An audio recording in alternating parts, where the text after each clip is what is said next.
और आपको सीधे ले चलते हैं बांद्रा कुर्ला कॉम्प्लेक्स, जहां पर बीजेपी के महासचिव गोपीनाथ मुंडे लोगों को संबोधित कर रहे हैं। केलाय त्यांना जेलची हवा दाखवल्याशिवाय राहणार नाही। एवढं भरत महागाई आणणारं सरकार यापूर्वी कधीच हिंदुस्थानच्या जनतेने पाहिलं नाही। आणि म्हणून आणि भ्रष्टाचार हे दोन मुद्दे घेऊन साऱ्या हिंदुस्थानमध्ये आम्ही जनजागरण करतो आहोत। आणि हिंदुस्थानच्या मध्ये सुद्धा सरकारच्या या मुद्द्यावर आम्ही संघर्ष करणार आहोत। या संघर्षाला, या लढाईला आपण साथ द्या अशी अपेक्षा व्यक्त करतो आणि माझं बोलणं संपवतो। जय हिंद। तो हमने सुना गोपीनाथ मुंडे संबोधित कर रहे थे लोगों को। महंगाई घोटाला इस रैली का मुख्य मुद्दा था, लेकिन इसी दौरान एक आदर्श बाण चलाया कांग्रेस ने और जयराम रमेश ने रविवार के दिन, छुट्टी के दिन, ये ऐलान कर दिया कि आदर्श सोसाइटी को 3 महीनों के अंदर गिरा दिया जाएगा। हम चलते हैं सीधे हमारे मेहमान के पास। सिमप्रीत सिंह हमारे साथ जुड़े हुए हैं। सिमप्रीत, आज एनडीए की रैली हो रही है, मुद्दा घोटाला और महंगाई थे। आदर्श घोटाले पर आ गया फैसला कि गिरा दिया जाएगा 3 महीनों के अंदर। क्या आपको लगता है 3 महीने का वक्त क्यों लिया आखिरकार? नहीं, ये बिल्कुल सही ये सवाल है। ये हमारी भी समझ के बाहर है कि एक तरफ तो ये नहीं है कि इनको समय की कोई कमी दी गई। 2008 में ही हमारे द्वारा कंप्लेंट दाखिल किया गया और 3 नवंबर 2009 को जो Maharashtra coastal zone management authority है उनके द्वारा 3 नवंबर 2009 को ही एक शो कॉज नोटिस आदर्श सोसाइटी को जारी किया गया। उसके बाद फिर अक्टूबर 2010 में जब ये मामला फिर एक बार उठा, मीडिया ने उसको उठाया, हमारे द्वारा भी कंप्लेंट द्वारा किए गए, तो उसके दौरान फिर ये बात सामने आई और फिर एक शो कॉज नोटिस पर्यावरण विभाग द्वारा दिया गया। उसके बाद दिसंबर महीने में आदर्श सोसाइटी को सुनवाई दिया गया है। अभी 4 जनवरी को फिर उनको सुनवाई दिया गया है और आज 16 जनवरी को इसका निकाल दिया जा रहा है। तो और जो निकाल आ रहा है उसमें ये स्पष्ट पर्यावरण विभाग का भी मानना है कि ये जो बिल्डिंग है ये अनधिकृत है, ये गैर कानूनी है। तो एक गैर कानूनी बिल्डिंग को तोड़ने के लिए 3 महीने का समय क्यों दिया जा रहा है, ये सवाल का जवाब मुझे लगता है कि पर्यावरण विभाग को, जयराम रमेश जी को ही देना होगा कि अगर उनको अगर समय देना है कि वो कोर्ट में जाए तो कोर्ट में जाने के लिए भी 3 महीने नहीं लगते हैं।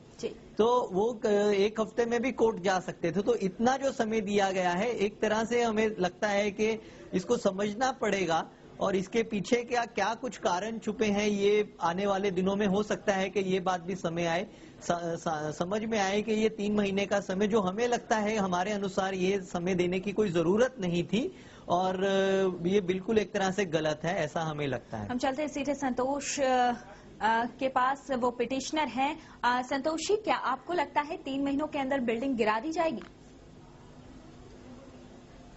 बिल्कुल, जैसे सिमप्रीत सिंह साहब ने कहा है कि ये समझना मुश्किल है कि 3 महीने का उनको समय क्यों दिया गया है, क्योंकि अगर झोपड़पट्टी वालों को जब इलीगल बताते हैं और उनको 48 आवर्स का नोटिस लगाते हैं, तो फिर आदर्श को क्यों इतनी मुबारक और सहूलत दी जा रही है?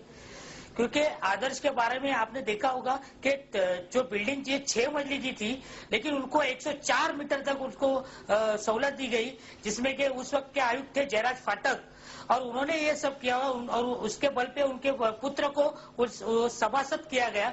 और ये जो है सबके सामने है, फिर इतने 3 महीने की सहूलत देने की जरूरत ही नहीं है। हालांकि वो फौरन कार्रवाई करे और ये हम लोग यही चाहते कि जल्दी से जल्दी कार्रवाई हुई।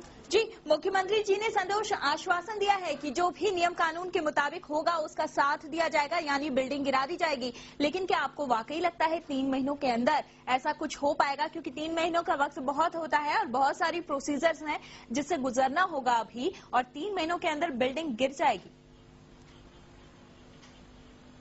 जी बिल्कुल, देखिए हम सीएम का इस नए सीएम जो आए पृथ्वीराज चौहान, उनका हम स्वागत करते हैं। उन्होंने आने के बाद बहुत सारे ऐसे मुद्दे, ना केवल आदर्श के, जो 13 बिल्डर है जिसमें टीवी रियलिटीज है, इंडिया बुल्स है, रहेजा है, लोड़ा है, ऐसे मुंबई में जो 13 प्रोजेक्ट चल रहे हैं जिनको एनवायरमेंट की तरफ से नोटिस दिया गया हुआ है, जो कि 23/11 को नोटिस इश्यू किया था उन लोगों को, लेकिन उसके ऊपर भी अभी तक कोई कार्रवाई पर्यावरण डिपार्टमेंट से हुई नहीं है।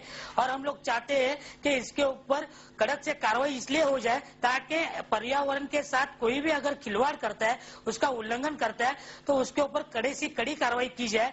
इसलिए आदेश का जो आज फैसला जयराम रमेश ने दिया है वो बहुत ही अच्छा फैसला दिया है, लेकिन उनको 3 महीने की सहूलत देना ये शायद कुछ उसमें संशय व्यक्त करता है। जी, अशोक पटेल हमारे साथ मौजूद हैं। अशोक जी, हर कोई कह रहा है कि नियम की बेहद धज्जियां उड़ाई गई। आपने जब फ्लैट लिया होगा उस वक्त भी आपको पता ही होगा ये जगह कितनी सेंसिटिव है, किसके लिए है, कैसे आरक्षित है। आप इतने आश्वस्त हो कि आपने इस पूरी इमारत में फ्लैट खरीद दिया कि कोई किसी तरह की कोई कार्रवाई नहीं हो सकती। आप जानते थे तमाम नियम कानून? देखिए, मैंने प्लान चेक किया था। ओसी जब भी पहले सीसी आई, उसके बाद में प्लान जैसे जैसे माला बढ़ता गया, जैसे जैसे परमिशन मिलती गई, पेपर कलेक्टर ऑफिस में गए, जैसे जैसे मेंबर बढ़ते गए, ऐसे वो लोग पास करते गए।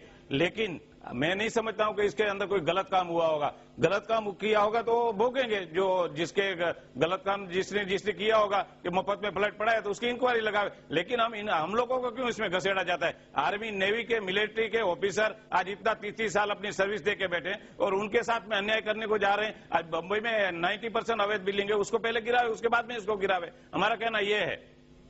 जी, अब लेकिन अशोक जी, आप दूसरों के गुनाह की तरफ उंगलियां उठाकर अपने गुनाह छिपाना जो है वो कहीं की रीत नहीं है। हम सीधे चलते हैं बांद्रा कुर्ला कॉम्प्लेक्स, जहां पर एनडीए अपनी रैली कर रही है और इस रैली में फिलहाल चर्चा हो रही है, बातचीत हो रही है आदर्श घोटाले को लेकर की तुम्ही मला 4 कोटी रुपये द्या, नाही दिले तर आम्ही सीआयडीना सगळं सांगून टाकू। याचा अर्थ हिमानीने केलेला घोटाळा हा अक्षम्य आहे हे आपल्याला नाकारता येणार नाही।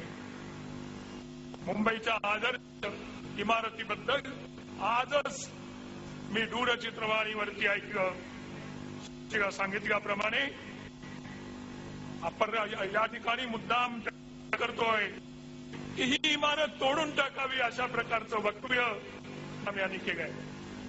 माहितीये की त्यांना अधिकार नाही आणि ते सुद्धा फक्त सतात। मात्र आमची मागणी आहे की कोणत्याही परिस्थितीमध्ये ही इमारत पडली पाहिजे। याचं कारण अशा प्रकारच्या क्रोध अनेक इमारती मुंबई शहरामध्ये आहेत। तो महंगाई घोटाले यही मुद्दे छाए हुए हैं। आज एनडीए की रैली पर आज हमारे साथ आदर्श घोटाले पर जो फैसला आया है उस पर बातचीत करने के लिए हमारे खास मेहमान हैं। हम एनडीए की रैली में फिर से चलेंगे और होगी इस पूरे तमाम मुद्दे पर चर्चा और कांग्रेस के इस आदर्श बाण पर खास तौर पर बातचीत करेंगे। फिलहाल लेते हैं एक छोटा सा ब्रेक के बाद जल्द हाजिर होते हैं। बने रहिए TV9 के साथ।